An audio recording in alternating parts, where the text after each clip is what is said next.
Political apathy, who cares? This is a mindset that is believed to be ingrained in the minds of youth in Singapore. It's been discussed in forums and on websites that youth today do not get themselves involved, nor are they interested in Singapore's politics. Since young, our youth have been taught to respect and appreciate what our elders have done for us. But this has unfortunately translated to our elders have done all that is needed to be done and Singapore is forever safe. Complacency has taken over our youth, especially in terms of political participation.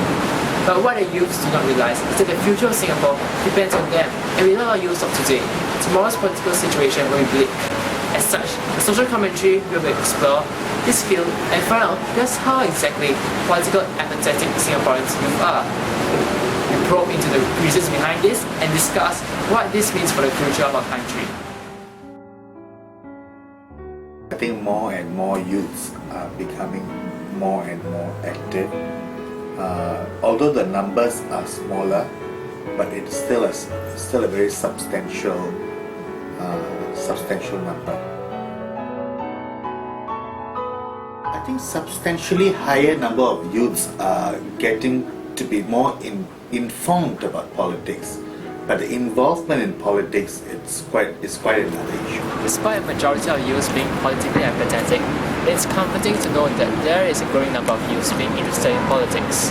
Even though the number is small, it is definitely still a tiny step towards building a society that cares for our country's politics and our future.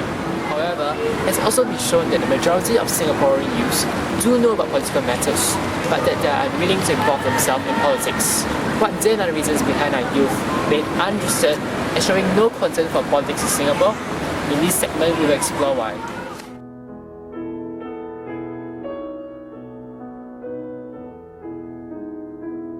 I mean, let me share with you one personal example.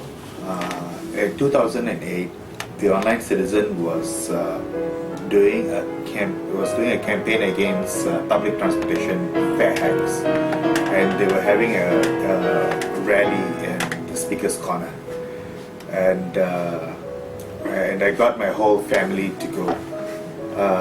So as we were ready to leave, I asked my mother if she wanted to join us, and she said no. And I said, why? She said, well, while you're at the rally, the police is going to come, they're going to arrest you, and I need to be out to bail you out. So, I mean, and this is a real thing. It's a real thing, there's a sense of fear in people's mind.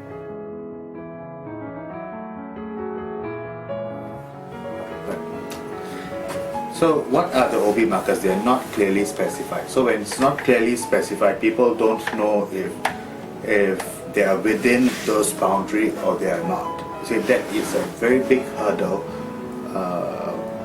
for a lot of people, and of course youths as well.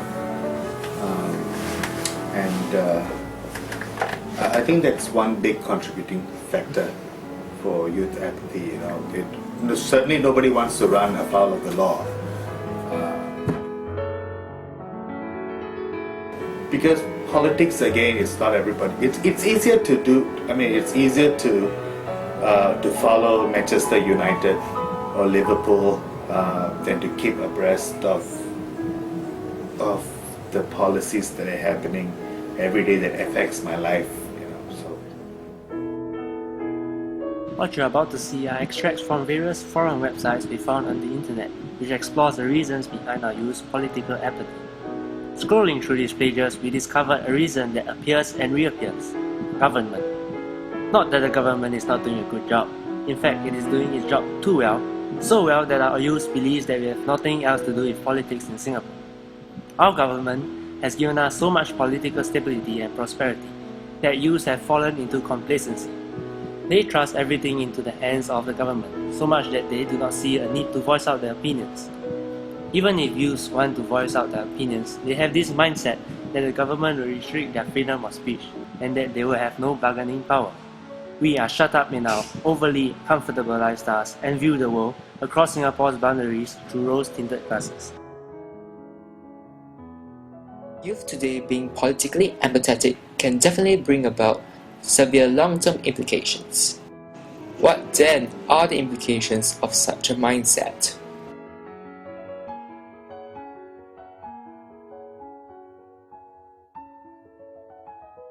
And I think that is something that Singapore as a society will lose out on.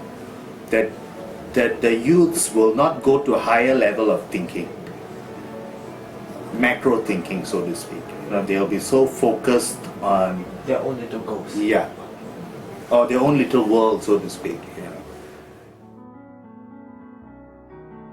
See, the biggest problem is people couldn't identify with the government, because the generation that came after that,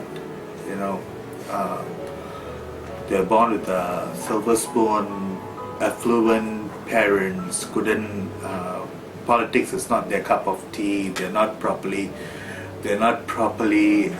tuned into socio-political affairs. They're good in their own field, be it medicine or law or technology or whatever, they're good in their own field, but they're not in touch with the ground. And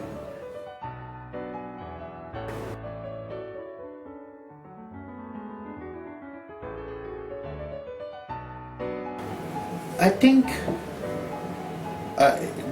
the OB markers have to be more clearly defined, that's for sure. And if they are more clearly defined, more youths will definitely come forward to be involved in politics, because they know where the boundaries are. I think the mainstream media has got a very big role to play in this.